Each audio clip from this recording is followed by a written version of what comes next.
Ooh, wee. What that switch do though? Hey, shouts out to Jaytheshooter, man. We gonna see what that switch do. Oh my, that's it? Hey man, that was 4. That's all you got for me? That was 4. That wasn't win. Hey, these is some 50 G Auto. Yes, sir. Oh yeah, can I keep this one?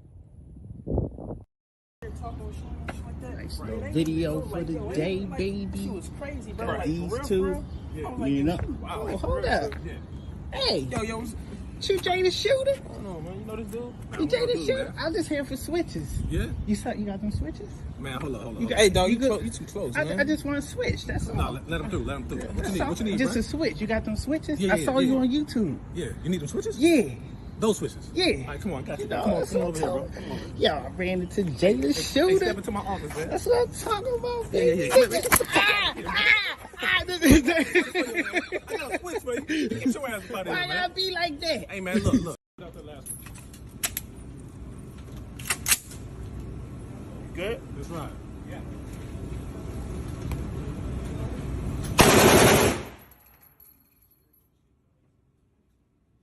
I need one of these. Ken Brown. I need one of these.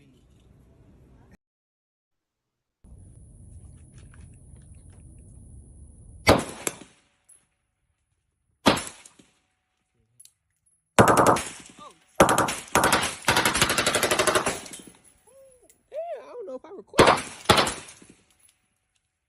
Damn, man. Where was you at right there? Man, I was in Texas doing a collaboration with GSG Hustle, man. Shout out to that brother. Okay. Yeah, we had an all YouTuber gun tuber meetup in Houston, Texas. So all the yeah. So what about Black Rambo? You know, he was in Houston that same time, but he was at Trade Day. Y'all know about Trade Day? Okay. Trade of Truth. Yeah. Yeah, I be seeing him, and I see he got a lot going on. Are you got something coming with him? With who? Black Rambo. Man, I'm trying to get on this radar, man. So we got, he's supposed to be having an event possibly in Maryland, but I'm gonna be over here in Germany, so I'm not gonna be able to attend an event. So we'll probably have to kind of. Dog, I want you to break that down. Like, what in Germany? What is it like out there? Man, like, Germany is what are the gun laws like out there?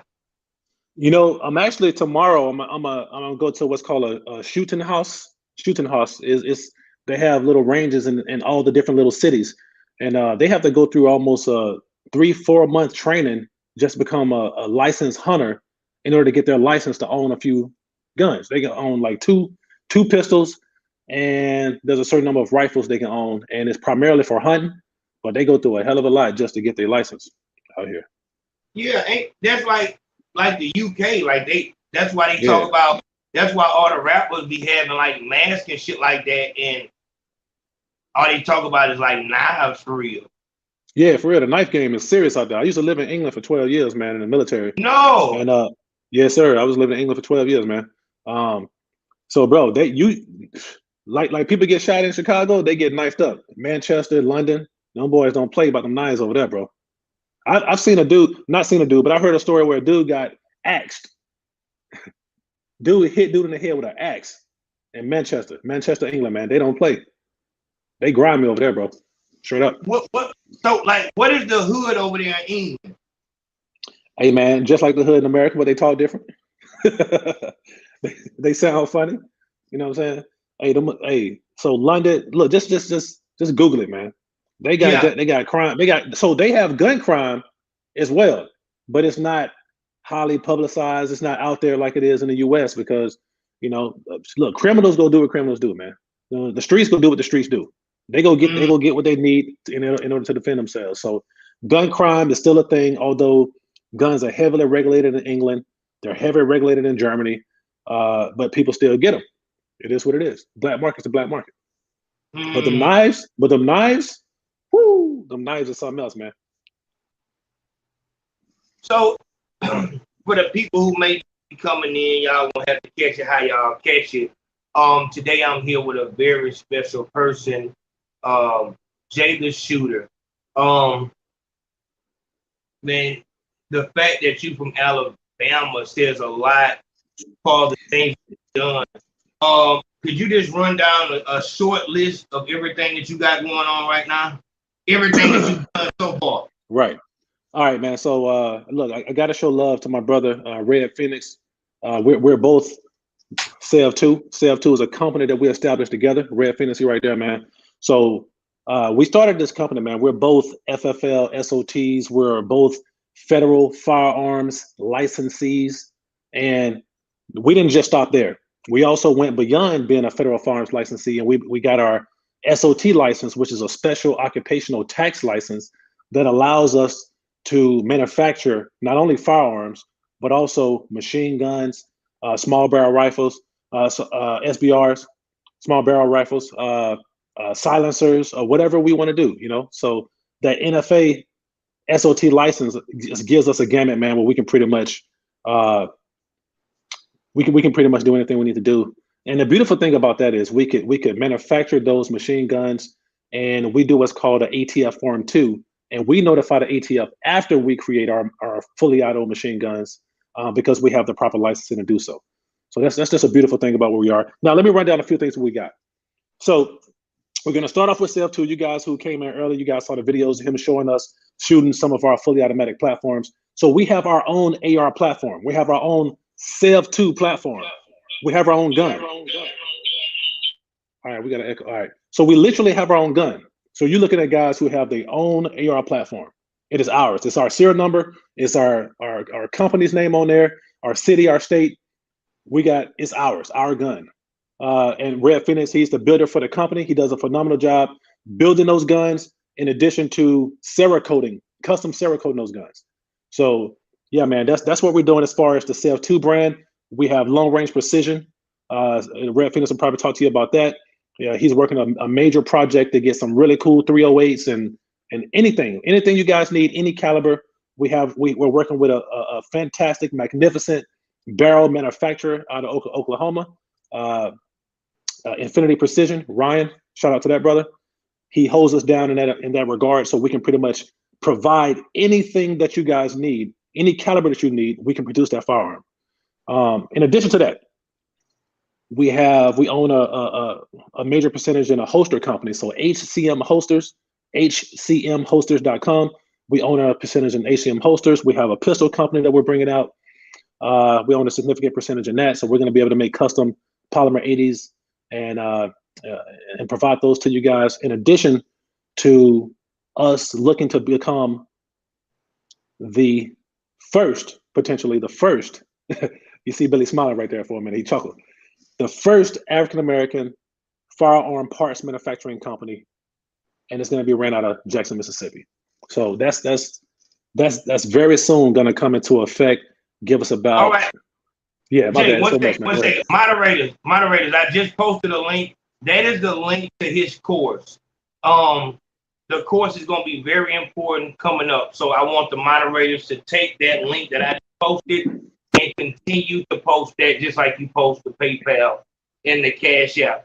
Jay, I wanted to, because that's a whole lot of stuff. And like I said, so let me touch down on one thing before you go forward. So you just talked about that course. I was kind of saving that to last because that's one of the very first products that we actually kicked off. So that is FFL Elite. So I just got finished talking to you guys about what we are. We're FFL licensed gun dealers, manufacturers. We have the SOT licenses. And what I also want you guys to understand is we don't keep the game to ourselves. We created FFL Elite, the course that's going to be posting the link so that we can teach you guys how to do the same thing we're doing.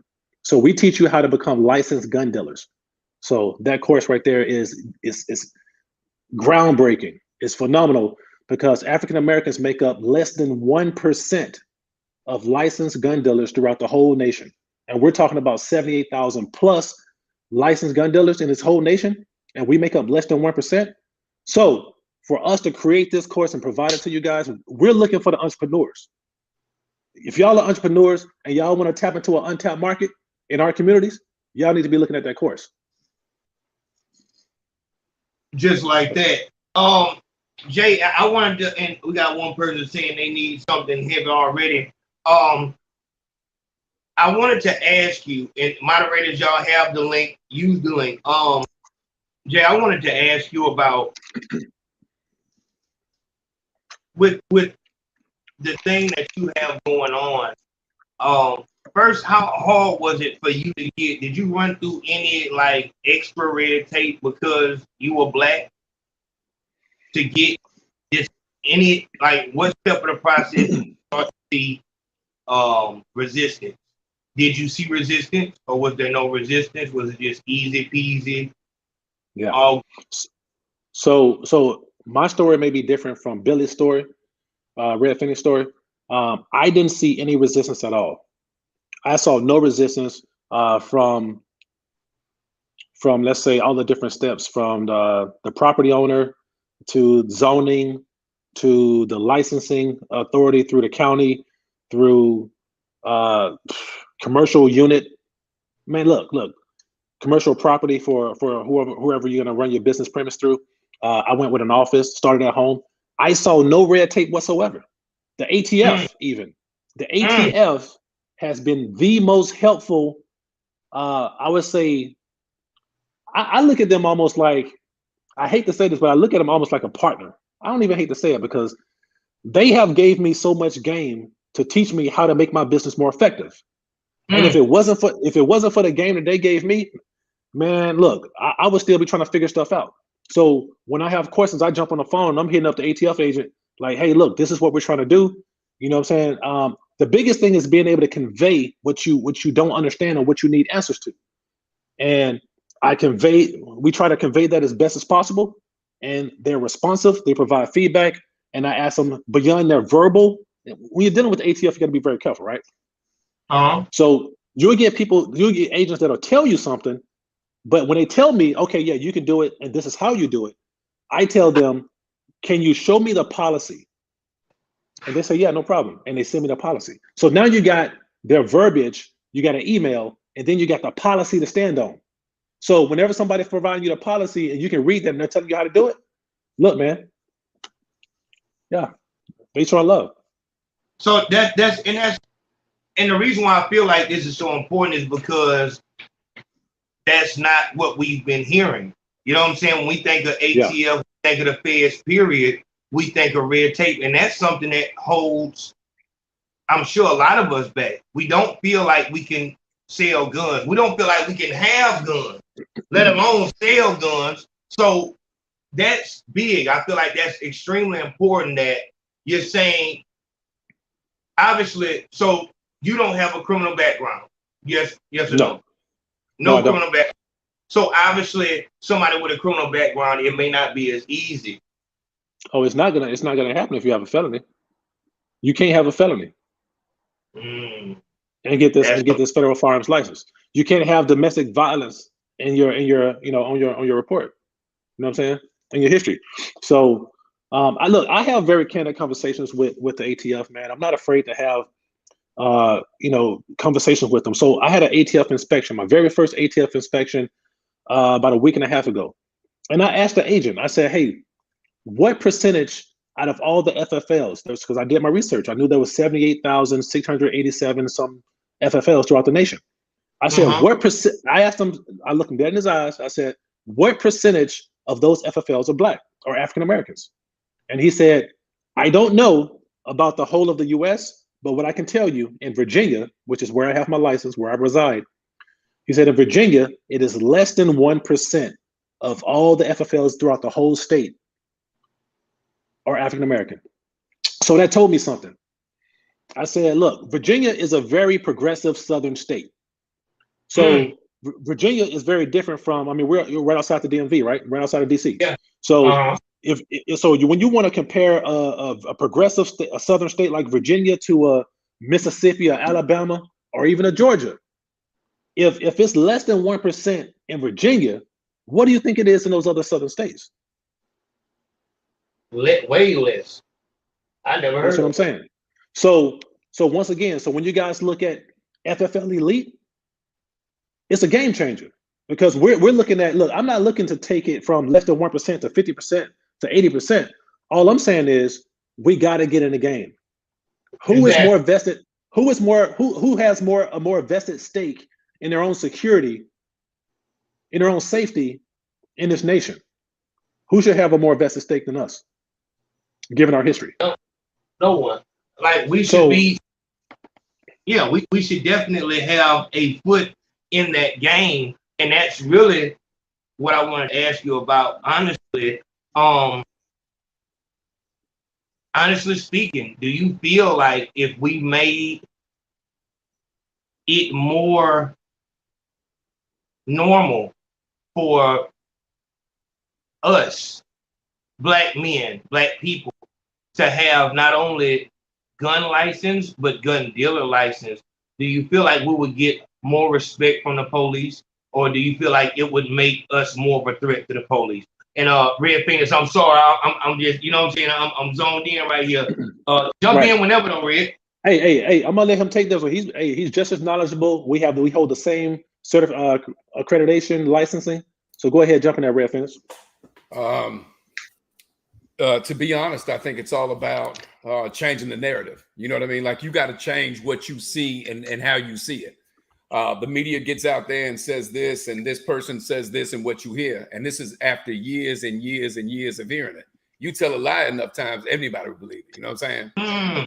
So I think the narrative has to change. The pictures have to change. The images need to change. And I think that starts off with responsibility. It starts off with education, and it starts off with the right lingo. You know what I mean? It starts off, you just see different things. And I think at the end of the day, if we don't put a foothold in there, we don't make a footprint, and we don't say, hey, we're here, we're doing the right thing, then nobody will see the narrative change. You got to step out there, and everybody's like, oh, the ATF and do this. I mean, if fear was the thing to stop you, then we wouldn't be where we are now. So it is what it is. You got to step out there. You got to make the commitment. If you're an entrepreneur and you're a hustler, this is the perfect game, because less than 1%, that means we got 99% to go before we even become competition for each other. So, but nobody looks at it like, I mean, I'm not saying nobody looks at it like that, but I know SEV II, our company, it's not about me. I mean, we can build guns all day long, but I'd rather have you have your own platform and say, these are mine, and we show you how to do that. So that's your platform. That's what you're doing. You know what I mean? Get your name out there. If this is what you love to do. Yes, sir. I mean, man, listen, Jay will tell you, I love putting guns together. I love building them. I love messing with them. I love tinkering with them. That's all I do.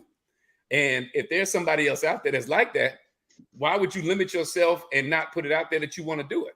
And the facts of this, man, there are some, I know there's some guys who are chimed in right now who are entrepreneurial spirits, man. They can get it done. So why not get it done? If you're in the gun world, you're in the two-way world, why wouldn't you get it done? Why wouldn't you be a pillar in this thing? You know what I mean?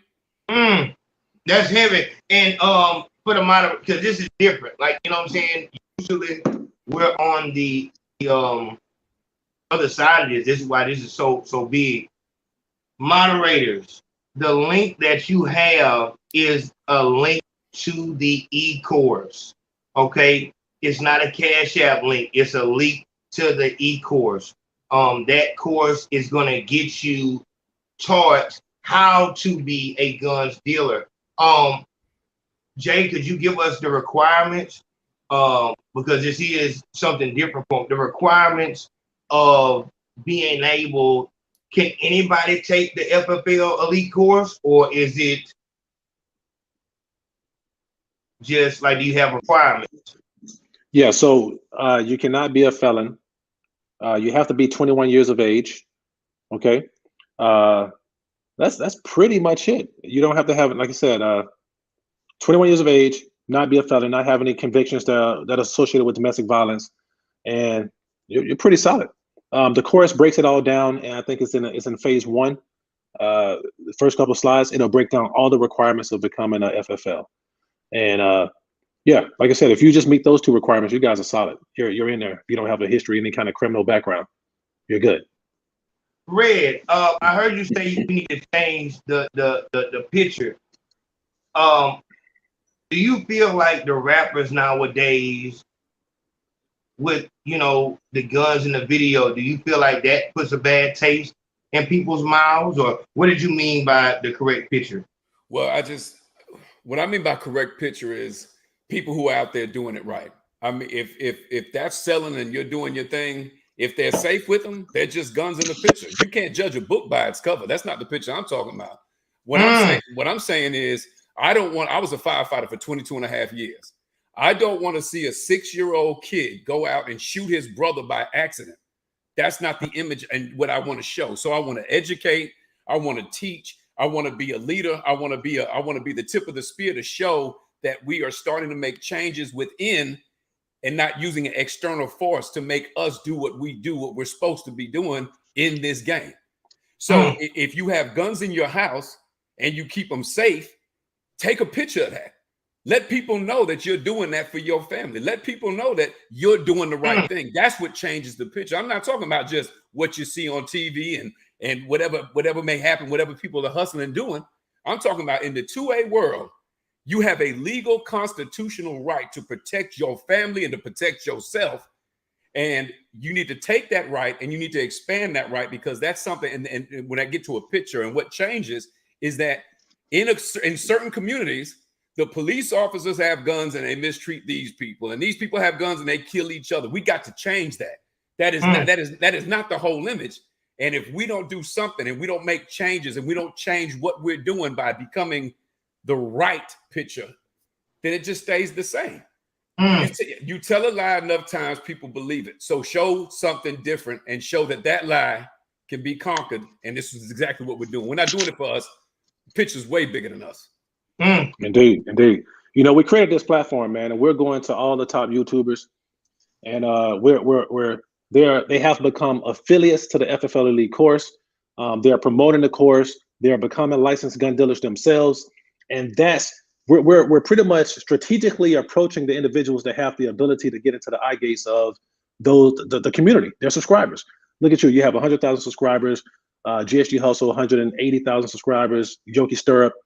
Those individuals, we want them to be the face of responsible Second Amendment being exercised.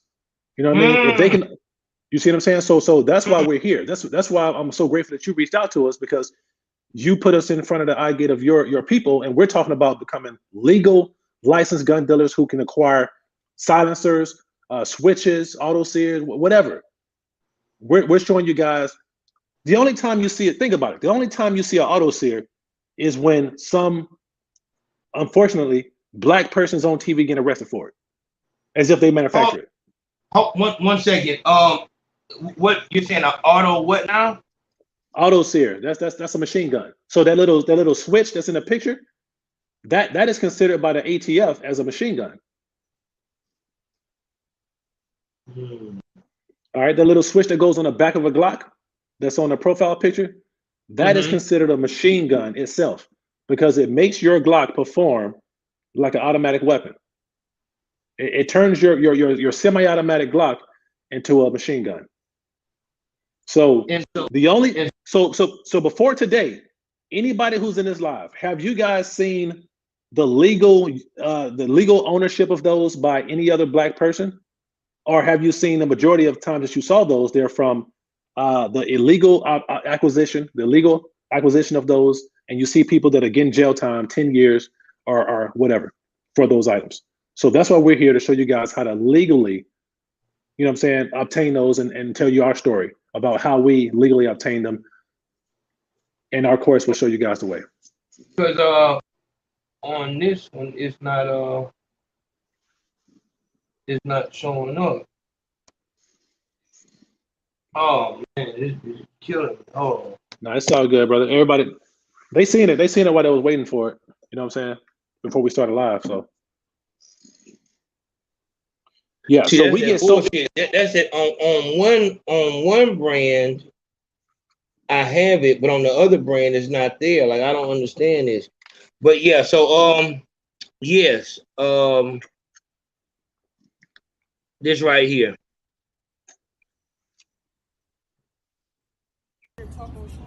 Nice little video for the day, baby. These two, you know. Oh, hold up. Hey. You Jaytheshooter? I don't know, man. You know this dude? You Jaytheshooter? I'm just here for switches. Yeah? You got them switches? Man, hold on. Hey, dog, you too close, man. I just want to switch. That's all. No, let him through. What you need, Just bro? a switch. You got them switches? Yeah, I saw you on YouTube. Yeah, you need them switches? Yeah. Those switches? Yeah. All right, come on, got you. know, Come over that's here, what bro. I'm Come on over here. Yo, I ran into Hey, Jaytheshooter. step into my office, man. That's what I'm talking about, Yeah. baby. I got a switch for you. Get your ass about Why here, man. gotta be like? And so everybody would want to switch because obviously it makes the weapon. Really, to be honest, nigga want to switch because it look cool. You know what I'm saying? Like, that's why you want to switch, because it seems gangster. Like, a nigga will actually hold a switch up in the middle of a music video. You know what I'm saying? Like, just to show that they got them. I didn't know they were legal. I didn't know that. Look, some people say that, like, they're in the Glock doesn't have a switch on it. Is that true? So let me correct something. So they are only legal to the licensed individual. Okay. So because we're SOT dealers, we do what's called an ATF Form 3, a dealer-to-dealer transfer, because we have the SOT license. So if you don't have the SOT license, it is illegal for you to have one. Illegal, period. Don't do it. 10 years automatically. You don't want to do that. Because the switch itself is a machine gun. Yeah, that switch itself is a machine gun, and it's controlled by the National Firearms Act. The NFA, it's an NFA item, and it's controlled. So, look, if y'all take anything away, man, your friends, your family members, and I say that because I was in a gun range, and I was over there shooting my legal switch in a gun range, and 2 stalls down, we got another guy come up, heard me shoot mine, he wanted to shoot his. I went over there to peep him out, talked to him a little bit, come to find out his was illegal. So I put him to the side like, brother, what are you doing? How can you be in a gun range shooting an illegal switch and then go let the people who work there come shoot it? All they had to do is report you right there. You're going to get them 10 years, period. Ain't no way of talking your way up out of it. You know what I mean? So how can you tell what does a switch do? Like, I'm trying to see, how did you know he had a switch? Like, why couldn't it just be an automatic weapon? That's what I'm saying. That switch turns your Glock into a fully automatic machine gun. Okay, so there's no way of Go ahead. But okay, so when you hear automatic fire, you know that person either is a gun dealer or it's illegal. It's only one or the other. That's why you went and hollered at him to see. Okay. The only exception to that is, if I'm not mistaken, May 19th, 86. Guns made before that date, you can actually buy those legal. Now, the problem with that is there are only 175,000 of those. That's before the actual, the act came into play. So before 1986, May 19th, you can actually own and possess as a civilian a machine gun, but there are only 175,000, like I said. So, of course, supply and demand, those prices become astronomical. You're looking at $30, $40, $50, $60, $100,000 for a fully automatic firearm for those dates. So you can own one legally, but it has to be dated before that date. What's the date again? If I'm not mistaken, it's May 19th, 86. So if it's before that, and I'll check on it just to make sure I'm pretty sure I've looked at it several times, but everybody makes mistakes. But if it's before then, you can, as a civilian, own one. But after that date, it changed everything about it. Right. So you can get grandfathered in if you owned it before that date. Okay. And not owned before, but the gun has to be made before that. Yeah, manufactured before. It has to be manufactured before that date. And because of supply and demand, with 175 or whatever the case may be now, you're looking at prices just astronomical. I mean, they're just ridiculous. So 50,000 for yeah, you know what I'm saying? Just ridiculous. So here's the question: with you being a black man, we've seen black men in uniform get handled rough. Have you ever come into a situation where you, as a licensed gun dealer, got treated like a Chicago thug while you had weapons on you? Absolutely. I'm still in Alabama. Let's just keep it real. Okay. And I think that to see something, like I said, it's all about picture, it's all about image. To have the capability of selling firearms, transferring firearms, having different things, people are gonna look at you different. That's what we're trying to change. That's the narrative. The narrative is, that's taboo. That's some kind of, if there's a dogma placed on that idea, there's a stigma placed on that. And if all these guys and all these people who are in the 2A community don't step up and say that, hey, look, I understand that the ATF has to be involved. It's not an op thing. It's not a police thing. It's not that we're signing up thing. It's that I want to be an entrepreneur in the 2A world. And the only way to do that legally is to do what I have to do as far as the ATF. And that's what we show you how to do with our courses. And we're spearheading that and leading the way on that. And that's what we want to do. It's not about just us. It's the bigger picture. And you got to step out there and you got to make it happen. Less than 1% in Virginia? Yeah. Come on, man. Can you imagine what it is in other states? Yeah, I bet in Mississippi that shit is crazy. Hey, to touch on that. Yeah, to touch on that before you move. Okay, bro, I was flying to the event in Texas. I landed, got my rental car. I was driving to another city in Texas.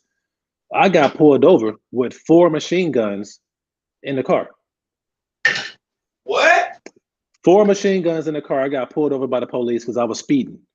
I had a migraine headache. I was trying to get to my hotel. You know what I'm saying? I got pulled over and police came up to the car tactically, asked me to, you know what I'm saying, hit the back of the car. You know what I'm saying? Asked me to pull down, to roll down my back window. I rolled it down. I had a big rifle box in the back. I had locks on the rifle box, so they weren't out in the car. They weren't in the back seat. So the guns were locked securely. But I had my fully auto 50 Beowulf, my fully auto 5.56, my fully auto 50 GI, and my fully auto Glock 19X, all inside my box. The police officer asked me, he said, hey, that's a very interesting box you have there. You mind telling me what's in there? I looked at him in his eyes and I said, luggage. And I gave him a little grin. I said, luggage. He didn't ask me no more questions. I took my ticket and I rolled out. What, ain't you where now? I was in Texas, driving between Houston and Killeen. So somewhere in between, one of those little small cities between Houston and Killeen. Got pulled over. That's crazy. And like I said, I think Red said something heavy, like because that goes totally against what we're used to seeing. And that's why I feel like it's important. Like, you don't hear about a black man getting pulled over in the South with fully automatic weapons and living to tell the story. Yeah, real talk. We look at the feds like they're our enemy. You say that you work with ATF, immediately we start thinking as lower people that you're working with the feds and all this right here. But it's starting to seem like there's no way that you're going to be a legal, like you're not going to progress unless you do it legally. If you do it illegally, you're going to get slapped down. So you have to go through that angle. And with you saying that the ATF helps you and stuff like that, it's just crazy to hear. Like, it's just crazy to hear that. Let me just say this real quick, and this is what I feel. My mother has lived in Alabama she was born in Alabama, right? And my mother can remember signs where it says, drink here or drink there. We won't get all into it, okay? So there are all types of things that have changed. My mother's 76 years old, so she's seen a lot, right? If nothing happened to step up, Montgomery bus boycott, the boycotts, the walks, the marches, if that didn't happen, first of all, where would we be? That's number one. And that's just being real. That's being real. If we don't do the same in this world right here, if we don't do what we can do and do what we have to do, everybody else has to do it. So it's just part of what you have to do. But if we don't do it, the narrative does not change. So somebody has to do this. And that's exactly what we're doing. That's as simple as it can be. Like I said, I'm just taking this in. It's there's a lot of people, me included, who have felonies. What can we do? Like people who have non-violent felonies and stuff like that, or people who got put in a situation by a NAB or a NAN and have a domestic violence charge. Is there anything that we can do? Because it's not just sometimes, a lot of the time, the hustlers are the ones that are willing to break the rules a little bit. Those are the best hustlers. And some of us who bent the rules ended up with F's on our record. What can be done about that? Like, are we just out of the game forever? Is it just, fuck us, or what can we do? What is it? Right. So what I'm going to do on this question right here, man, is I'm going to defer you, and I'm going to recommend to get with my brother, Felons with Firearms. He's a whole nother platform, and that is his sole purpose of helping non-violent felons overturn their situation and have those records expunged from their record, have those what do you call those criminal actions expunged from their record, so that they can regain their Second Amendment rights. So I'm not even gonna let's table that conversation for another episode. And my brother's gonna come over here, and he's gonna come over here and knock it out of the park. Because if you guys out there and you have felonies on your convictions, he's gonna give you the laydown on exactly how you get those expunged and how you regain your ability to vote, in addition to exercising your Second Amendment. Now, oh, my bad. Go ahead. No, go ahead, man. It's you. I'm listening. Yeah, I was going to say this, man. This is the one thing that I honestly believe, and I believe it in our company motto and in just general. This is the one area and the one place where we got to stand together. There can't be it. It can't be a separation. I understand that your past may prevent you from being an FFL licensee or whatever the case may be, but there are people getting together trying to make things change. And I know for a fact that there are people who can make these changes, but together you got to stand. You got to have those numbers, man. If it's just me and Jay, well, yeah, it's not hard to defeat that. But if it's me, Jay, and 100,000 other people who are riding this ride, well, you got to come to the table and talk about this thing now. You see what I mean? Yeah, Red. Let me holler at you on that right there. For those of us or whoever, but for those of us who are not, because I'm hearing you, it's a lot of vocabulary that I'm not catching on to, but I'm kind of trying to catch on to it. Is there separation within the gun community with black owners? No. There's no separation. What I'm saying by that is, if we're not united and there's a separation in our unity, how can we make a push to change a law if there's only 2 or 3 people who are willing to fight the law? Do you see what I'm saying? So if everybody just throws their hands up and says, well, man, I know I'm out the picture, that's the separation. It has to be a collective, a collective thing where we say, hey, look, man, we got to change these laws. If it's a non-violent felony, right? And there are people who have gotten felonies expunged and taken away, and all these laws have changed. If they're not numbers to fight that, then it makes it easy to lose. Yep. You know what I mean? So it's about collecting everybody, and it's about saying that these are our rights. These are our constitutional, God-given rights. And we have to fight this. And then you get the other hustlers who may not want to sell guns. Maybe they're people that may not want to be FFLs, but they may be one of the legal side. There might be a bunch of lawyers over here in the comments saying that's a great idea. And instead of having 2, 3, 5, 7, 10 people, you have 50,000, 100,000 people behind that movement. It makes changes. So that's just one of the areas, man. It's one of the biggest things is sticking together and getting this thing done. Period. Man, and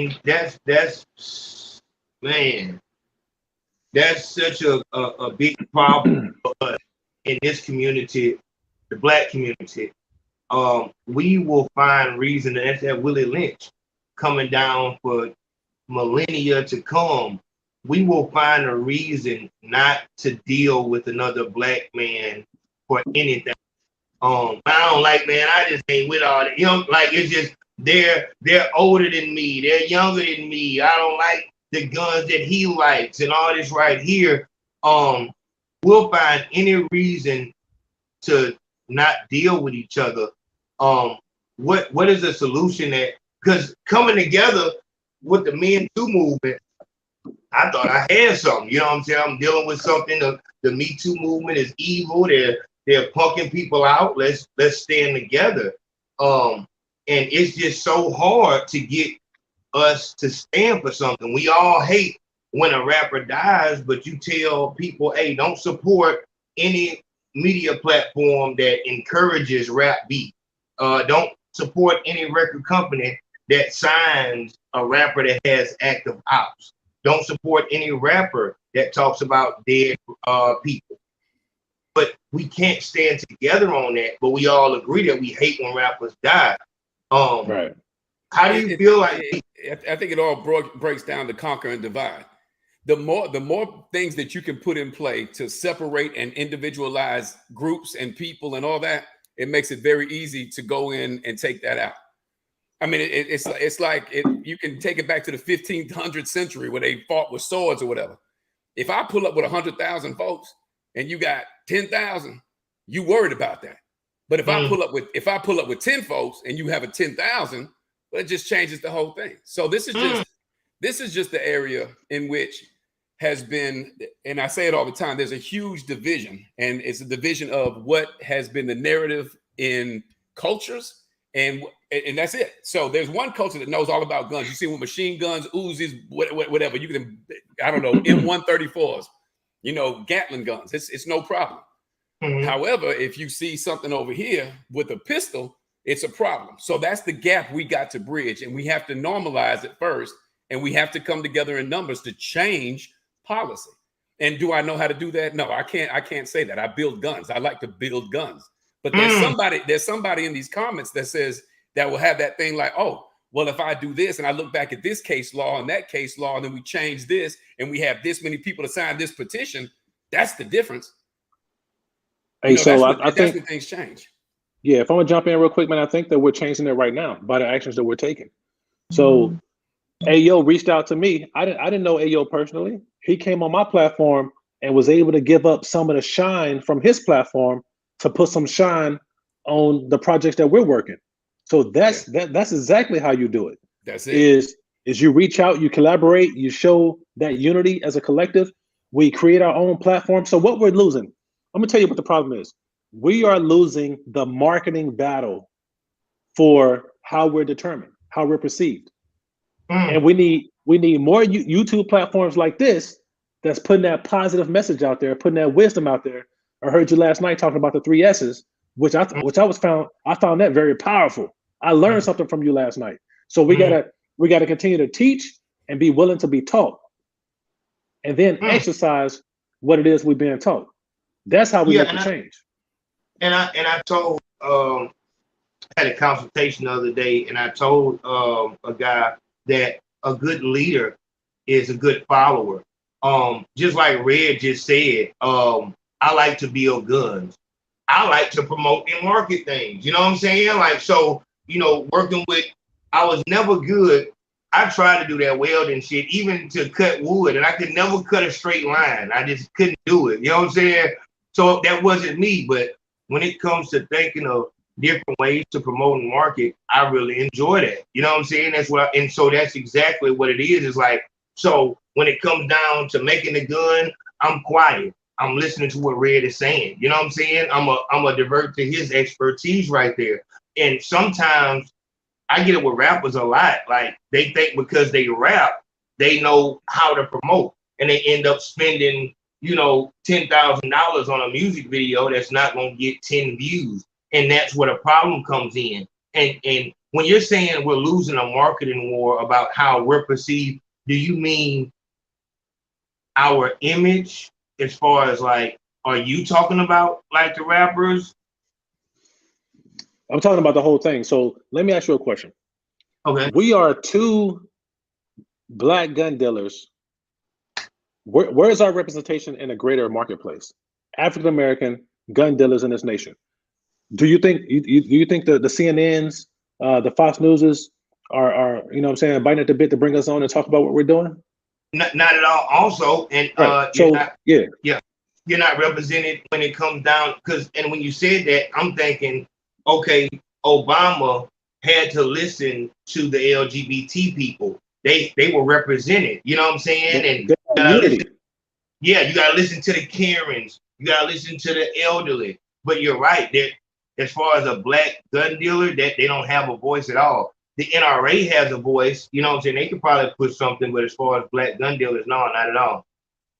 Right.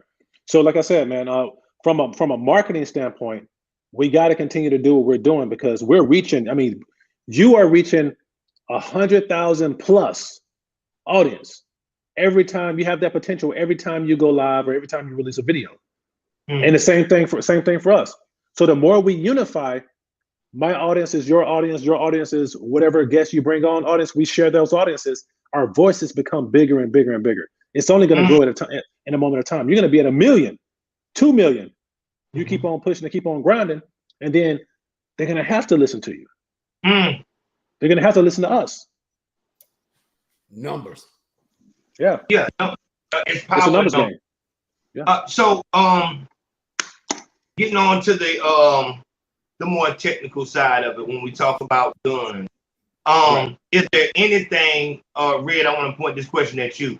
Is there anything, because we got to give them what they want, when you're looking at the shootings that are occurring daily at this point, what goes through your mind when you're looking at the state of the United States as far as gun violence? What goes through your mind when you see it? What goes through my mind? What goes through my mind, number one, is lack of education. Okay. Educational system that has maybe not done and is not doing what it needs to do. And people always ask all the time, is there a gun problem?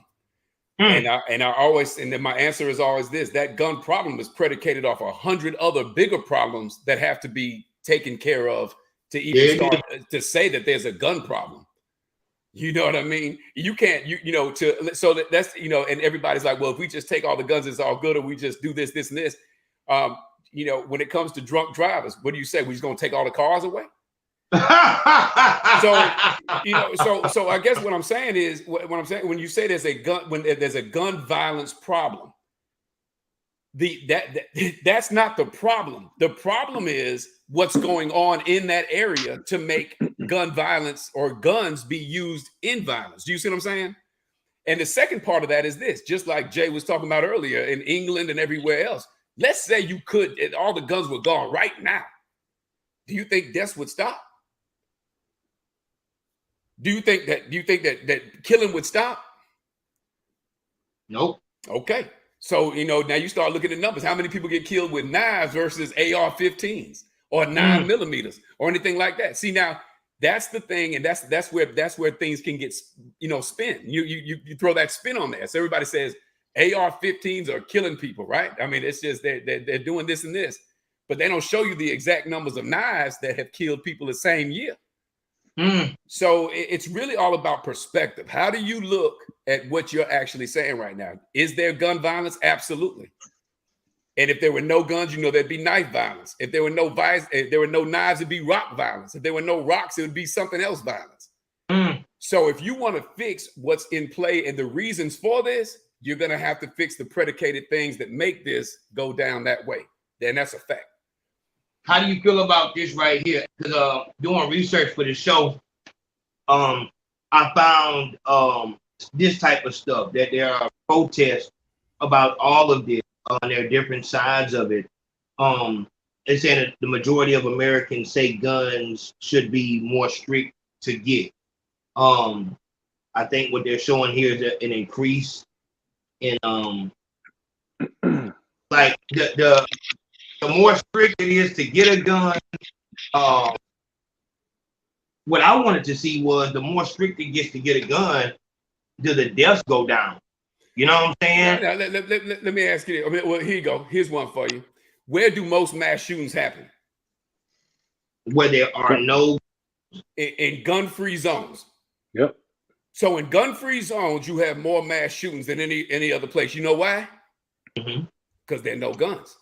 Easy target. So my answer to all of this is you make it harder for the person to obtain a gun. There are people who can't obtain guns in certain states for certain reasons, and they may be, but what I'm saying, I just don't understand the logic behind it. So before I think anything should get more strict and everything like that, it goes back to my philosophy. First of all, show me some real time, real data. Don't show me antiquated stuff that happened in like the 40s where there are, X amount of guns less and all that. Don't do that. Show me what's going to work, what your plan is, and how you plan on explaining to me why mass shooters go to gun-free zones and do what they do. Because they want to be able to pick people off at will. And absolutely. And nobody's going to stop them. Yep. Nobody's going to do anything. So I don't understand the logic. So if somebody wants to bring like something to the table that says, okay, if we do A, B, and C, here are the results to those things. You can't just turn around and ban all guns to civilians and make it impossible to get, because do you think criminals, people who are really trying to get it in like that, are they going to follow those rules? Exactly. No. So you're making it hard. You're making it harder for the civilian. You're making it harder for the non-violent felon to protect him and his family. But yet the felons who are out there doing, the violent stuff, he can't protect his family for that because of something in the past. That's number one. But number two, you're making it harder for anybody to protect their family from people who don't abide by the rules. Exactly.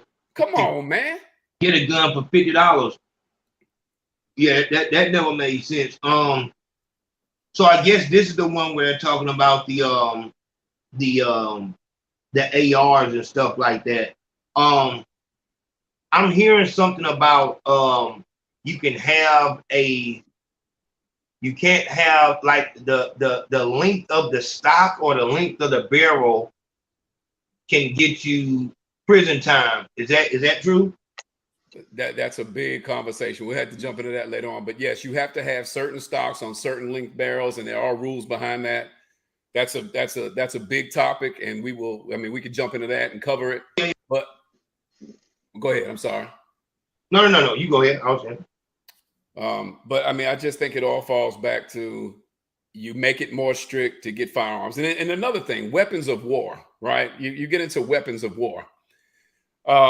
Let's talk about weapons of war.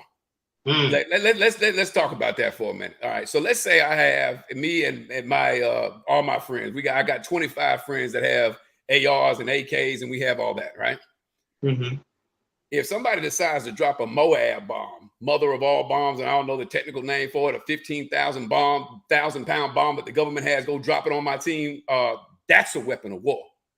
Biological weapons of war. There are weapons of war, but a firearm, I don't think it should be considered immediately a weapon of war because it's a repeating semi-automatic sporting rifle. Just to play devil's advocate, a gun that is not semi-automatic, being able to get a license for a gun that is fully automatic. And I don't know if I even want to go there, but a fully automatic weapon, what would be the use for it? Pleasure. People love to shoot. I like to shoot guns. We're gun enthusiasts first. If you're a gun enthusiast, you love to shoot. And listen, let's just keep it real, Ayo. Let's just keep it straight up real. Let's do it. If the people who are legal gun owners, who have hundreds of guns, who have thousands of guns, are they out there committing crimes? Are they? So you think that all these military guys, like these guys who sure enough can shoot a mile away and hit a rabbit a mile away, are these guys going out committing like these crimes? Look at that. And so if you want to show me, like, if there's some numbers to show me where I'm going to sit down and actually be interested in it, show me the legal gun owners, the people even that have full autos, and the people who have big guns, the 50 BMGs, the 408s, the 416s, the whatever, full auto, whatever, M134s, right? Show me where they're going out and making that they're part of that whole the gun violence is this. That's not where the gun violence is coming from at all.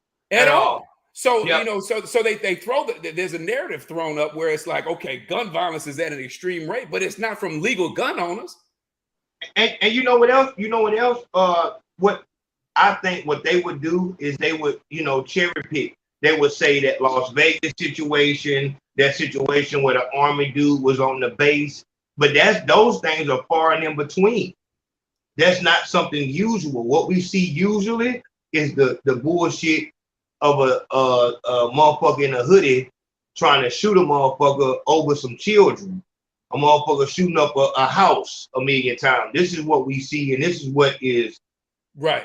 But exactly, that's exactly what you see, and I agree with you 100%. But that's the only thing you see.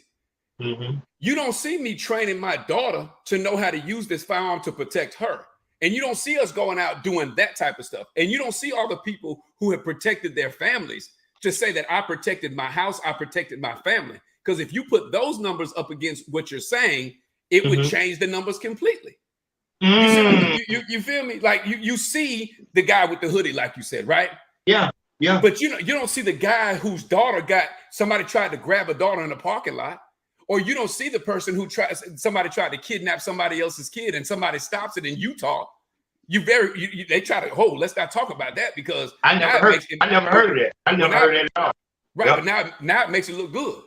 Now it makes it look like, a firearm actually was used in a proficient manner to stop something. No, let's just show the guy in the hoodie so then we can make it all bad. Come on, man. We got to change that. And like I said, when this type of information is being dropped, I can't help but to connect dots. When some stories go viral, because in my shit, that's all I see. That's all I see. I've never seen gun owners stops criminal. You might see something, a little bit of something, whatever like that, but the overwhelming thought is that, these guns are being used to, like this right here. I got this right here. Hey,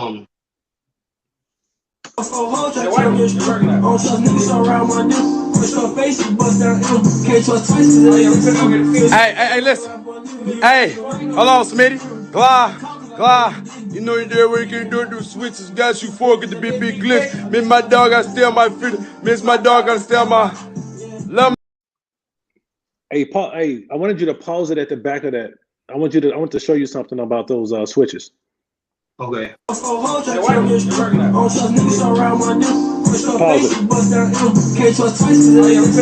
Hey, listen. Can you pause it right there? Hold on.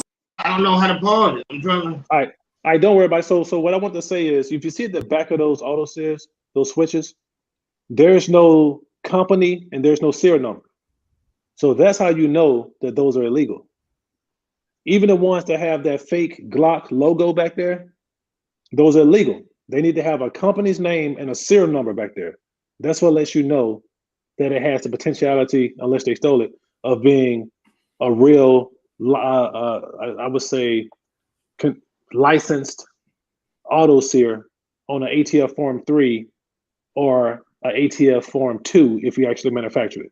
So that's how you tell a difference. If you see one of those, and if they can't produce the proper.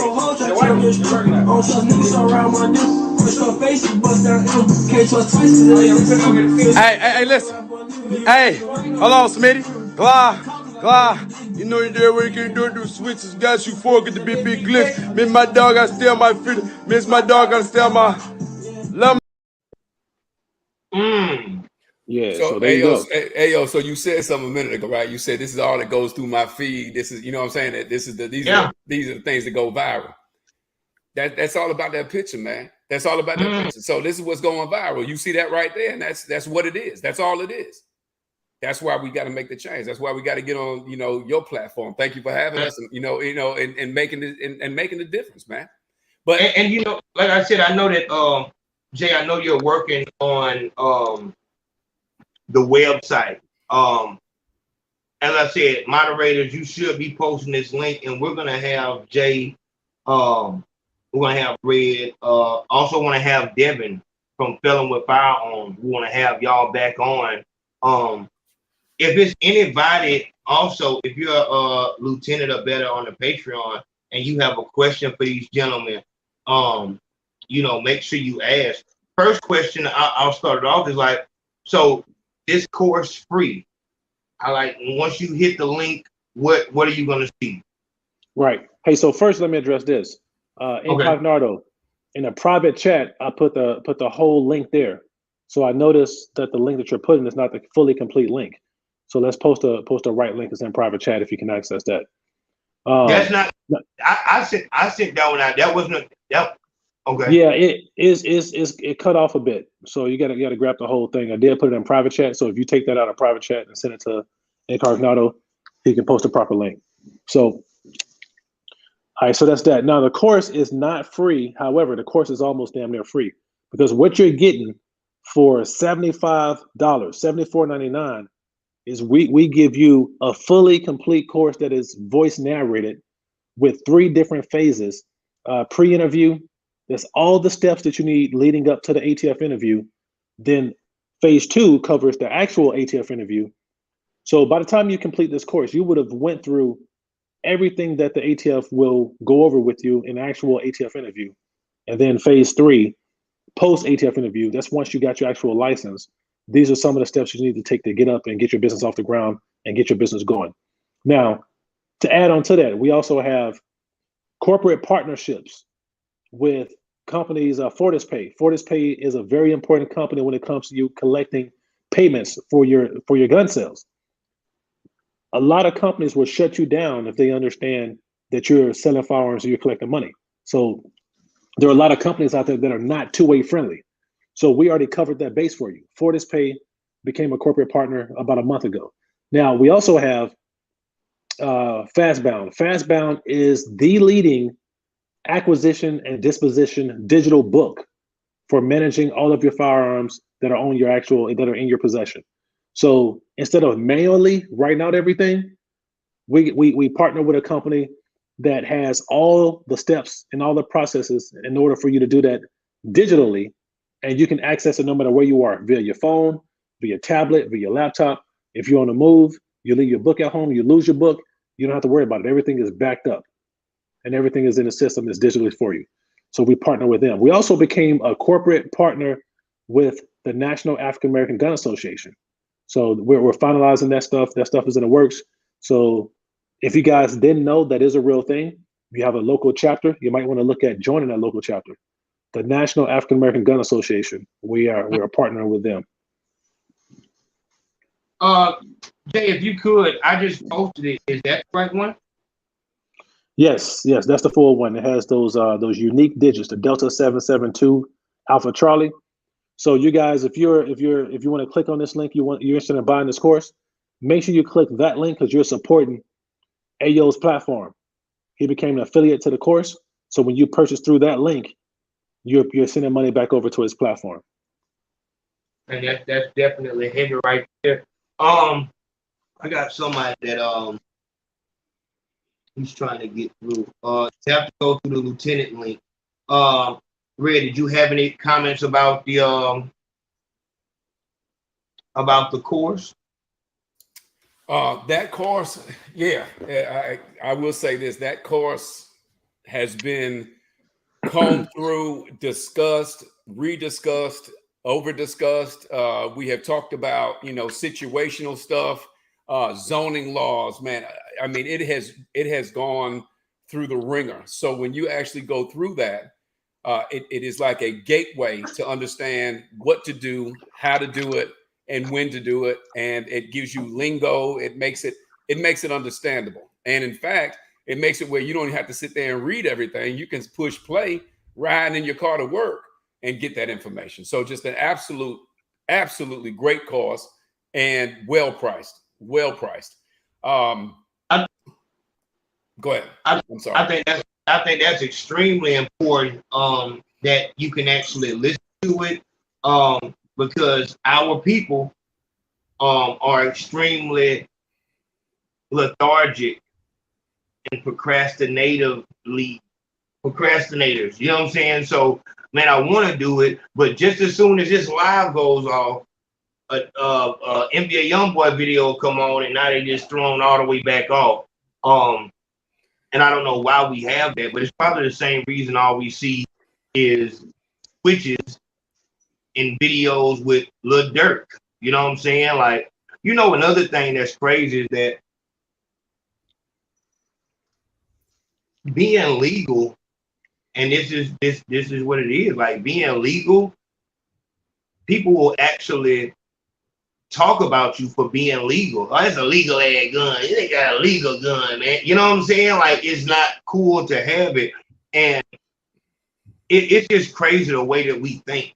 You know what I'm saying? And it goes along the same line of working with the ATF or any, you know what I'm saying, law enforcement.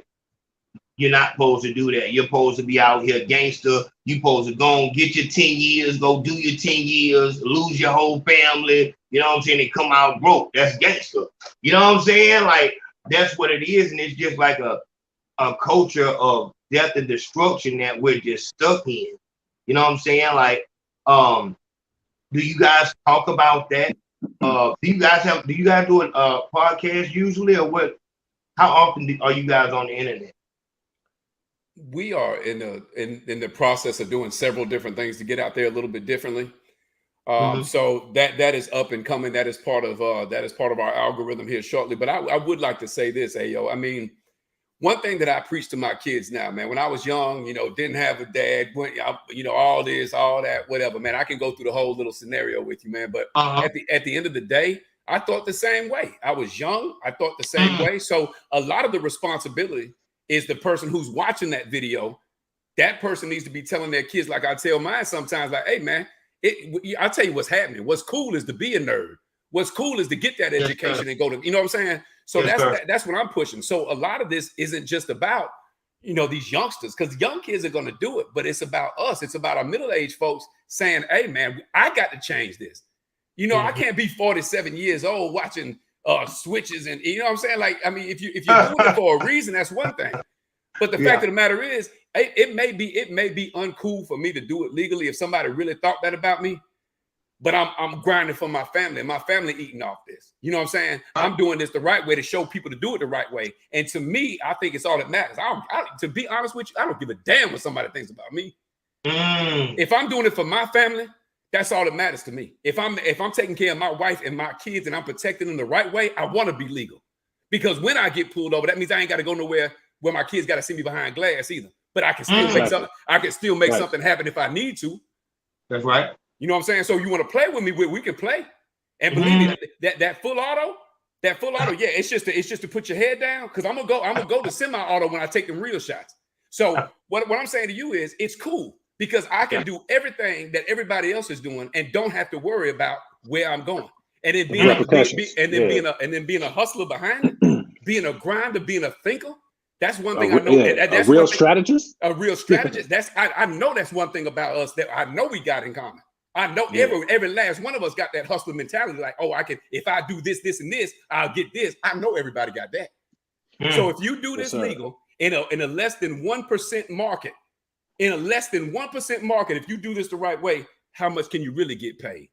So if you want to be a hustler, and you want to do it, and you want to do something, if you do it the right way, I guarantee you, number one, you ain't got the threat of what could happen, and number two, you got a wide open market. Get your bread. Turn up, Red. Y'all heard Red. Red just turned up right there, man. Turn up, Red. So good point to add to that, man. We could have sat back behind the scenes, man, Red, man. We could have ran this all the way up to the top. So who else do you got? Who else do you know legally got fully automatic firearm? We ain't talking about one or two. We got multiple machine guns doing YouTube. Who else you know doing that? Like, we could have sat back and strategized and said, man, look, we go run this to the wheels fall off, and we go sell our platforms. We go make money, and we ain't gonna put nobody on. We go do like the hood do. We go hide the secrets, man. We ain't gonna tell them. We ain't gonna tell them how we ain't gonna tell them how we do what we do. We just gonna sit back and collect all the bread. You know what I'm saying? So So we had the mindset, man. We had the wherewithal to put together this course to not be the only ones with it. We don't want SEV II to be the only ones with it. We want Ayo Nation to have their own AR platform. You know what I'm saying? We want you. Look, you got 100,000 audience, man. How many guns could you sell to your audience legally? Huh? And people, especially with Ayo Nation, you know, this the strongest community on the internet, man. You know, they'll get it, man. Real talk. Yes, sir. So, bro, you can sell, man. If you sold 10% of that, that's 10,000 guns. If 10% of your audience bought that. So, look, man, if we wanted to be greedy, man, we'll sit back and be millionaires. But nah, we understand the bigger picture. It's not about SEV II. It's not about us alone. It's not about Red, not about me. It's about putting us on so we can increase that less than 1%, and everybody can get it. We all can get it. We can change this narrative. The biggest thing, Ayo, is to make it cool. You feel me? Yeah. That's right. It took a long time. It took a while, because back in the 50s and the 60s, I guarantee you this wasn't cool. But it took a long time to get it to where what you see now is cool. It's about time to change that and make it the other way, where it's cool to do it the right way, and I'm making bread doing it the right way. You understand? Like I'm doing it right. You hating on me for that, you know, whatever the case may be. I don't even get into that. I don't give any energy to negative energy. You know what I'm saying? But what I am saying is this, man. Do it right, make it the right picture, and let's do this thing. Period. Like I don't even understand what the argument is. Hey, man, I need everybody, my man right here, man, Young Grunt. Hold on, somebody said, where do I sign up? No cap, no BS. Bro, we need you to go and go tell 10 of your real hustlers, your entrepreneurs, those that say they get it, who act like they get it for real. Go tell them that this is an open market. Go tell them this is an untapped market in our community. We got liquor stores in our community. We got beauty supply stores that we don't own, that we go give our money to all the other cultures. Shout out to them for taking advantage of the entrepreneur opportunity. And the FFLs that are there, and the FFLs that are there. Yeah. And the pawn shops, right? Yeah. So we go give all our money to them. But look, man, we ringing the bell, man. We look, man, we ringing the alarm and letting y'all know that this is an untapped market. Untapped. No competition in your community. Everybody else selling drugs and everything else, selling whatever they're selling. But this is an untapped market to become a licensed gun dealer, and we telling y'all to take action. We need, come follow us. We about to lead the way, man. Come follow us. Let's go. We got the whole process ready for y'all. Where you at? The real entrepreneurs, the hustlers. And you know what I'm saying? The go-getters. And this is the one thing. The grinders. The one thing. The one thing is this, man. You heard them? When you go to the interview, right? The ATF interview, y'all gonna have that. There ain't no way around it. You can't circumvent that. It's gonna happen. The one thing that you got to make, it's gonna be a little check mark that's gonna ask you: are you doing this for personal reasons, or are you doing this for business reasons? It's all a business, man. It's business. And in this game right here, the only way to really make it in this business is to be doing legal business, and that's exactly what we do, and that's what we show you. Period point. And that's, like I said, I think that needs to be spoke on, man. Like, we have to deal with the mindset that's out here. Red just broke it down to you. You know what I'm saying? Like, if you can waste, and that's why I tell folks all the time. I tell the kids in high school, go ahead and go to the military. Because when you go to the military, like I was talking to Jay, he showed me a video of some land out there in Africa, and I was just drawn to the video. I watched that shit like 16 times. You know, like, while you have the chance, go to the military and see how big this world is. Like, it's not about, you know what I'm saying, you being on live, showing the gun and all that. As soon as you get outside your area and you stop trying to impress that nigga that don't fuck with you and that bitch down the street that don't want to fuck with you, like, you will see, like, it's a big world out here. You know what I'm saying? But when you go to prison, what you're going to realize is you was living for the wrong reason. And you should have listened to what Red said. Like, this is the real way to do it. Fuck if they call it the gangster way. You know what I'm saying? Like, this is the real way. You can really support your family. You being a hustler that you are, you can put your hustle into anything. Yes, you know, sir. I get on motherfuckers when they say, Hey, bro. And let me be real with you. I'm not knocking anybody's hustle. If that's your hustle and that's what you do, man, I tell anybody be the best you can be, and that's real. But Hey, don't, so who said? but don't knock mine for what I'm trying to do. You feel me? I'm not out here trying to put a negative. I'm not saying nothing negative about what you do. I don't care what it is. If that's what you're doing and you grinding, you're doing it for your family, I think it needs to be for a good reason. Besides, having a Bentley. But what I am saying, but if it's for a good reason and you grinding and doing your thing, I'm not gonna put that down. I'm not God. I can't judge you. But please don't put that mirror on me. You know what I mean? Man, but one thing I'm gonna add to that, man, is we gotta elevate. We gotta look at where we are, where we were yesterday, where we are today, and where we're gonna be tomorrow. And we gotta, build a real strategy to get there. So who was it that said hustler, baller, gangster, cap pillar, who I be, your neighborhood drug dealer? So what that person at now? That was Master P. What Master P at now? Is Master P still saying that? Is he still saying that right now? Not at all. Master P transition. That's who I'm after. I'm after that mindset right there. That lifestyle. Master P is who motivates me.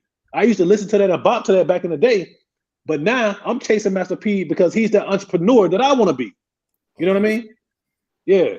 So all I'm saying, man, is we turn up and we go hard in a lot of different ways, but stop turning up for your employer. Use them for the leverage that you're supposed to use them for. Use your employer for what you're supposed to use them for. Get that bag and go throw that bag in your bag and go ahead and invest and turn yourself up. Right. That's real, man. And I feel like that's really what these folks need to hear. And it's different audiences and people receive stuff in different ways. But really, when you talking to some people, you really got to drill at that. And that's why I talk the way I talk. Because if you talk to them like, okay, guys, what we have to do is, if you're on drugs, just keep trying at it. No, you have to really talk to them. And because I've been to that place, I know that the reason why a lot of these people are in the street is simply because they're lazy. So I will not they hustle because I know why they're out there. They're not out there to support their family. They're out there because they're lazy and they want to be able to do drugs for free. That's it. And there is no way to sell dope no more. You can't even sell dope no more. You can't even be out here illegal no more. If a nigga is out here trapping, you can pretty much count the days. You can't do it anymore. There is no successful drug dealer. Them days of Rick Ross and all that other, that's over with. So what we need is outlets to where these people are giving you with the stock market, you have an inside line right here. This company is about to go up. Look, you can build this in your city and be the only one doing it. Only one. The funny thing is, though, you don't even have to be the only one to get that. You don't have to be by yourself to get that. And I'll say this, man, this is the realest thing.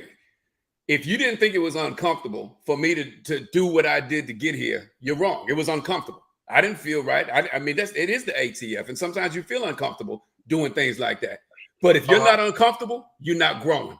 And if you're not growing, well, you're in the same place. Like you said, I ain't moved nothing. So it's time to move. It's time to get it, period. So if that's your thing and 2A is your thing and you're a hustler, there's plenty of room. You need to make it happen. And what I tell people is that let them dead people die. If they're not growing, they're dead. That's the only thing that isn't growing is something that's dead. Yes, sir. Yeah, That's real. Just let the dead people die. Stay away from them. Those are what we call the nabs and the nans. I don't know why. The crab barrel boys, all that. You know what I mean? Yeah, the funny thing is, man, I really believe this, you got to work on self also, Ayo. You know what I'm saying? If you're not good with yourself, that's when you're trying to please somebody else. That's when you listening and let what they say affect what you think about. That's correct. If you put your mind together and stop trying to please and stop trying to show other people what you're trying to do, and you're doing it for the right reason, bro, you don't even hear what they talking about. At all. And that's what the 3 S's is. It's sobriety, solitude, and celibacy.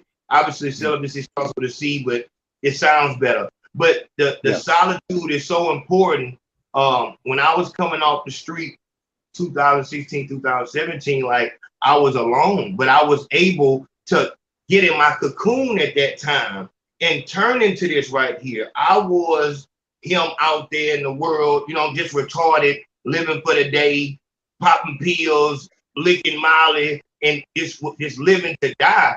But then once you become sober, you see, my nigga, I really ain't doing shit. And I'm about to be 30 years old. You know what I'm saying? And so that's why I came up with the 3 S's. First, get sober so you can see the world as it is and see that you're growing older but making no progress. Then you need to get isolated. You need solitude so you can see what is wrong with me.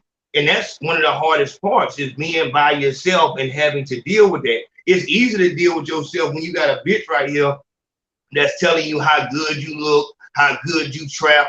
But like I tell niggas, that's the demon, because she's trying to keep you out here for as long as possible. And there is a guarantee that as soon as you get locked up, when you get out, you're going to have to start all over. You're not going to do shit. You know what I'm saying? So, and that also goes into the celibacy. I feel like the worst thing you can get from a bitch may not be a STD, a sexually transmitted disease, but a sexually transmitted demon, to where her problems become your problem. You know what I'm saying? Or his problems become your problems. And so I feel like you put those 3 things together and you can really come out. And that's why I was coming out saying, you know, I have a new, I'm not saying what niggas is saying. You know what I'm saying? I'm telling niggas, stop smoking weed. That's one of my biggest things, is telling people stop smoking weed. I do down niggas hustle because I know why they doing it. Niggas is not out there trapping to support their family. Like, oh, I had to do this, man. This the only way, man. Shit, this shit, they ain't giving no opportunities. That's a fucking lie. As long as somebody from your neighborhood went out there and went and worked at McDonald's, there was another way. You just wanted the easy way. Period, point blank. Just because you can sell dope, that don't mean you no hustler. You don't have to. There's no, a 9-year-old can sell dope because the people already want it. A hustler is somebody who can sell water to a whale. That's what a hustler is. You know what I'm saying? And navigate through obstacles. Exactly. And that's solutions. What Red said was exactly right. It was extremely uncomfortable. When I came back home 2016, 17, I didn't have nothing. My mama had to pay my cell phone bill. I was walking up and down the road, no car, no nothing. And it was uncomfortable. And a lot of times I said, I can just go back over here and at least I wouldn't have to live this reality of being a nobody and, you know what I'm saying, damn near 30 years old and folks laughing at me and shit like that. But I stayed uncomfortable and was able to build. And a year later, I was #1 in the state. But so what I'm saying, that's big ups. But I will tell you this: when you're #1 to yourself, it don't matter what nobody else thinks. You know what I'm saying? When you become #1 for you, and you ain't worried about what anybody, the streets or your buddies, your partners are saying, shit. That's when that comes to another. That comes to a whole nother S, which is serenity. You find your peace then, partner, when you stop worrying about everybody else and stop worrying about what this person thinks about you, and you doing you, shit don't even matter no more, man. I'm not thinking about you no more. Because I was in autopilot. That's why I was able to do this. So I was working, my friend, after a year of being home and, you know, having to deal with the family, you know, being ashamed of you and you having to go over there every day and all that. My homeboy came and he let me work for him for like $50 a day. And I worked that until the YouTube shit popped off. But I went to work every day, no matter how I looked. I was the nigga who used to be the hood celebrity, but now I'm out here weed wagging. But I was able to humble myself because I didn't care what anybody else thought, because I was working on what I was working on. So that's exactly right. Mad respect. Appreciate it. Yes, sir. Appreciate it. Yeah, but like I said, man, I think this is what it is. I think that I really want you guys, man, if y'all can come through maybe like once every 2 weeks and just give us, you know, let new people know what's going on. That'll be perfect. I don't know what the fuck is going on with the line. Look, is that the right link right there? Jay, click on that link to see if that's the right link. Yeah. Hey, y'all click on that link. Make sure it's working for y'all, man. I'm coming out right now. Give me a second. Hey, so hey, yo, I'm gonna answer a question for you real quick. You asked earlier. You said what a full auto's good for. I told you shooting, but there's like another thing, because you know me, I walk around the house, I keep something on me all the time in case the toaster become like a transformer. I got to take care of it. So another good thing for full autos is if I got to put somebody's head down, you know, just keep the head down for a second so I can move to another position. So I figure I throw that, you know, I run them tactical drills all day through the house, man. Man, and we need that, man. And it's so crazy that you look crazy if you do that. But what I also see is a 10-year-old white girl in the prone position, you know what I'm saying, hitting targets at 100 yards. You know what I'm saying? Like, she not the recoil don't do nothing to her. She's professional. She's trained with that shit. And our 10-year-old girls are practicing doing the goddamn twerk challenge. Yeah, exactly. Talk that talk. Yeah, so that's just a whole nother thing. But I don't know, man. Like I said, I wanted y'all to meet these guys. You have the link. You can find Jaytheshooter at Jaytheshooter at SEV II. Look, I went on online and I seen something that said Red Phoenix. So everything that's Red Phoenix is also SEV II. Yeah, Red Phoenix Defense is where you'll find me on YouTube. But yeah, I'm just Red Phoenix. I'm SEV II. SEV II is our company. And so yeah, SEV II, Red Phoenix. It was a woman. It was a woman on there. I guess. My wife. You talking about my wife? Okay. Yeah. She does a thing, man. We got some things popping off of her coming up real soon.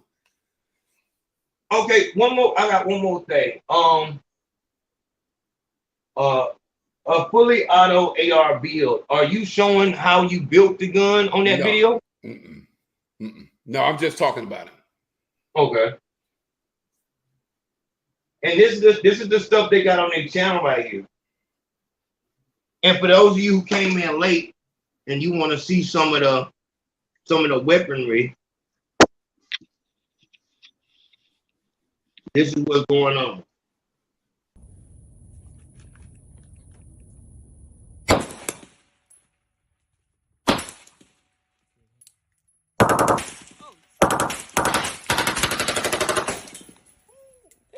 If I record. Damn, man. What gun is that? That's an AR. Yeah, go ahead. Yeah, that's a 10.5 5.56. That, in fact, I think that was the original first build of the company, if I'm not mistaken. Isn't that the original first build? Technically, the second. Oh yeah, right. But yeah, that's the first. That's the first one that made it out to the wild. That's right. That's right. Yeah. Good.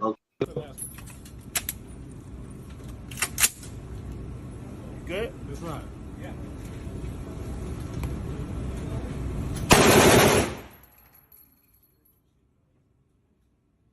I need one of these. I need one of these. The table right there. You had a white. Crushed silver SEV II 5.56 as well. I think that was on a 7.5 inch barrel. Yeah, I think that was 7.5. 7.5. Okay. Right. Yeah. Whatever you. Go ahead. Ooh wee! What that switch do though? Hey, shouts out to Jaytheshooter, man. We gonna see what that switch do. Oh my, that's it? Hey man, that was full. That's all you got for me?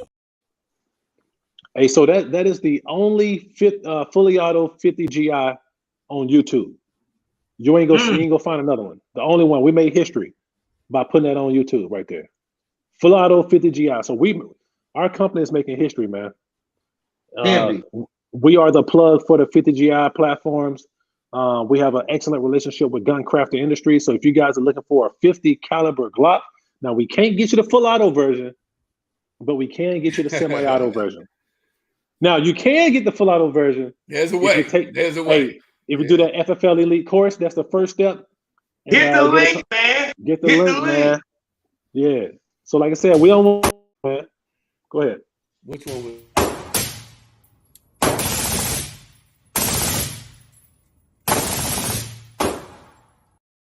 Ooh, you had that thing hot, man. Oh yeah, that thing get hot quick, man, with that silence on there. Yeah. It looked like it gassed out well, though. I like the way it was gassed out. Yeah. You had that thing jumping out good. I like how you gassed it down. Good job, man. Yeah. Absolutely. Let's watch it again. Hold on.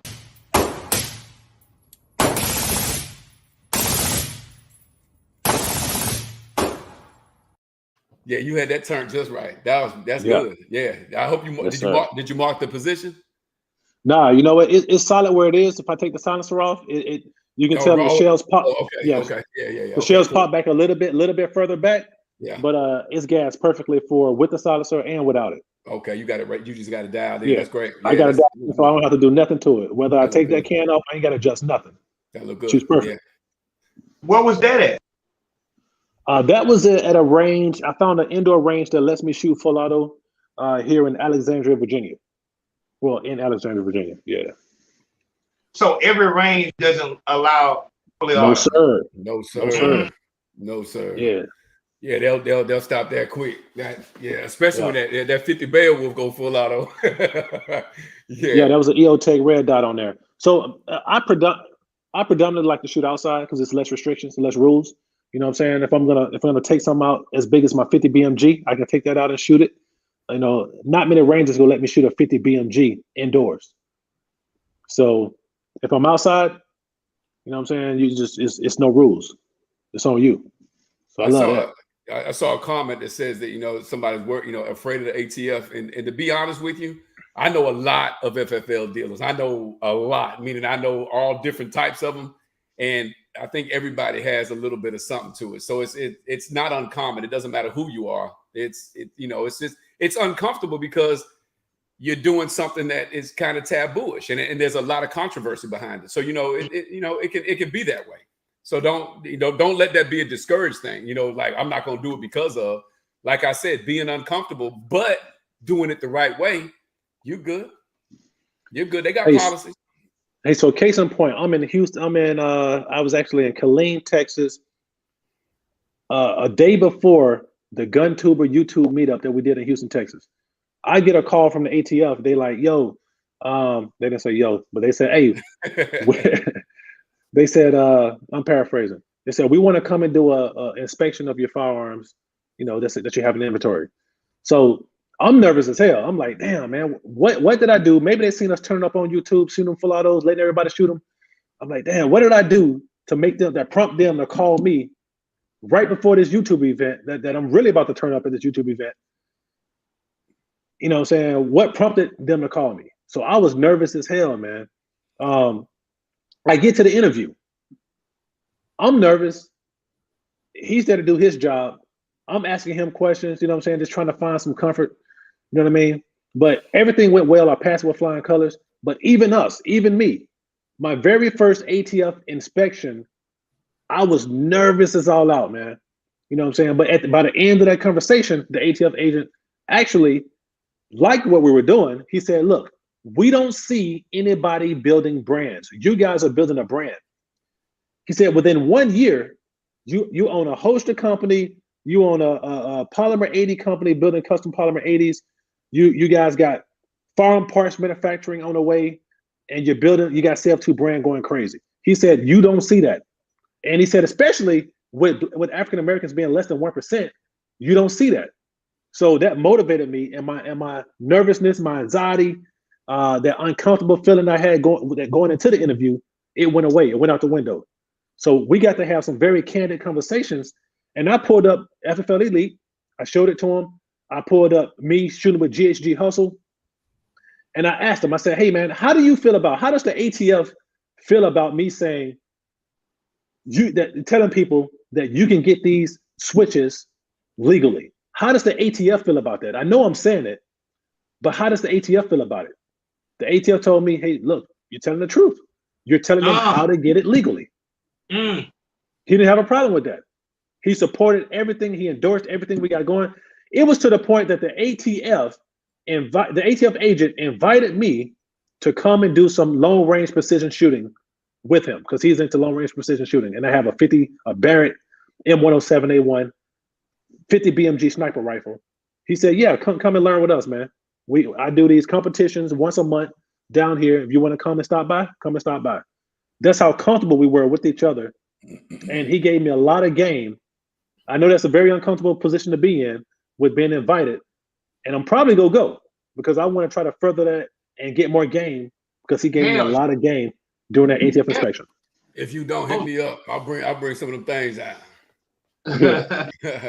Yeah, I mean, like having those type of friends, that just seems like that's where you want to be. Like that's the people that you want to have on your side. Like I saw somebody comment, should I do gunsmith classes or FFL first? Well, yeah, I would say just FFL. FFL, because gunsmithing classes are pretty much not useless, but without an FFL, you can't take a firearm in and work on that firearm.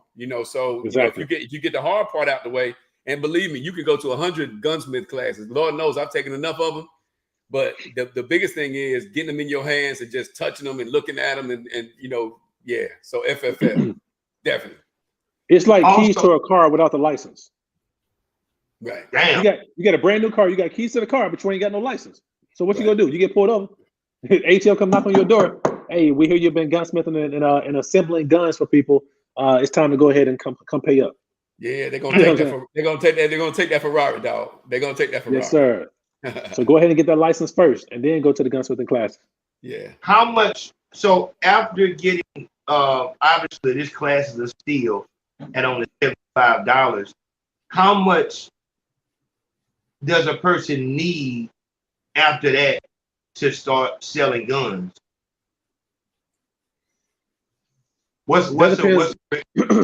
Yeah, it really depends on you and what you're after, man. There's so many different avenues that you can take.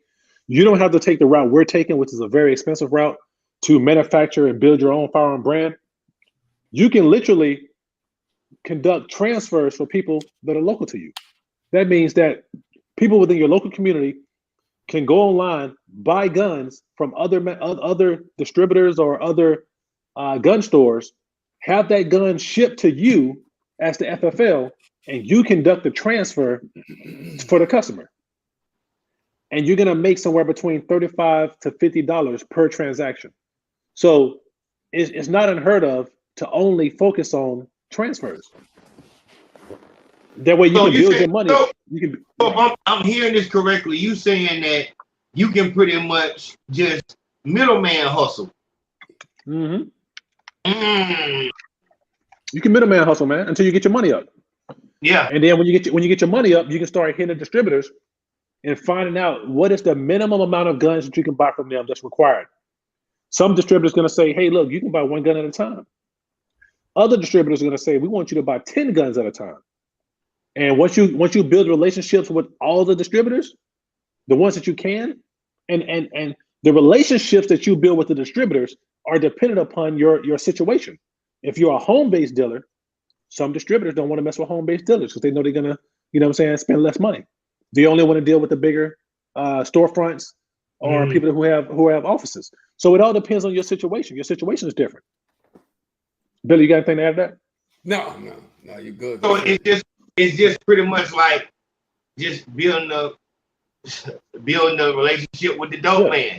You know what I'm saying? Like, you can be the corner guy. Hey, you can sell the key. You can be the guy selling dimes, or you can be the guy selling keys. You know what I'm saying? Yeah. It's on you. It depends on your pocket. And like I said, I see a lot. It's gonna be a lot of people coming at the end. So what we're gonna do is we're gonna put the whenever you do the timestamps, put the link for the class at the top of it, and also put Jay and Red's YouTube channel at the top of the timestamp so they can get to that first, and we'll pin that at the top.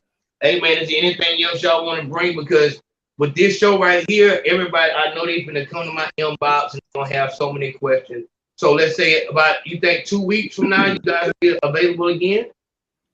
Yes, sir. Yes, sir. Hey, we here, man. Let us know what you need us to do, bro.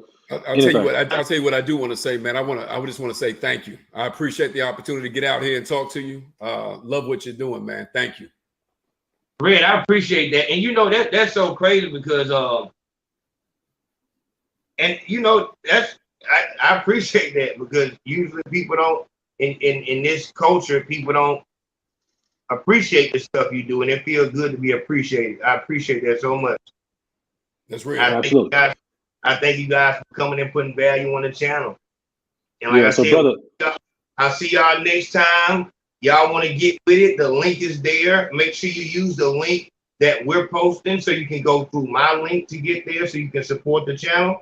It's all good, man. We'll see y'all in a minute. Love, love. Jay, I'm going to hit you in a minute, all right? indeed. All good.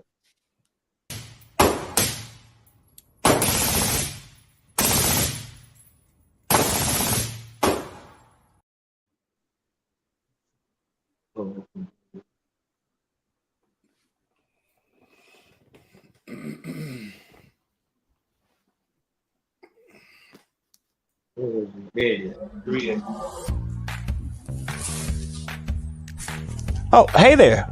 I'm Ayo Consaco, fearless leader of Ayo Nation and founder of the Me and Two movement.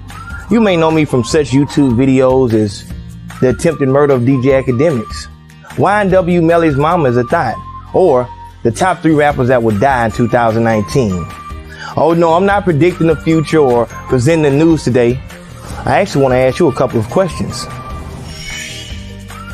Are you tired of working your fingers to the bone for pennies on the dollar, only to spend every cent of it on your fix? Do you get frustrated at the fact that you can't focus long enough to think of a plan to get you out of your current situation? And lastly, does your significant other not understand why you're so damn pissed off all the time? Well, the moment you've been waiting on is here. The 3 S's. The 3 S's is a clinically proven, field-tested, non-addictive method which includes sobriety, solitude, and celibacy. When combined, these 3 actions form a whole new substance called success. Ah yes, success. Not just the words you learned how to spell in the 1st grade, an actual, tangible goal. So to learn more about the 3 S's so you can start your new life and throw away your old one,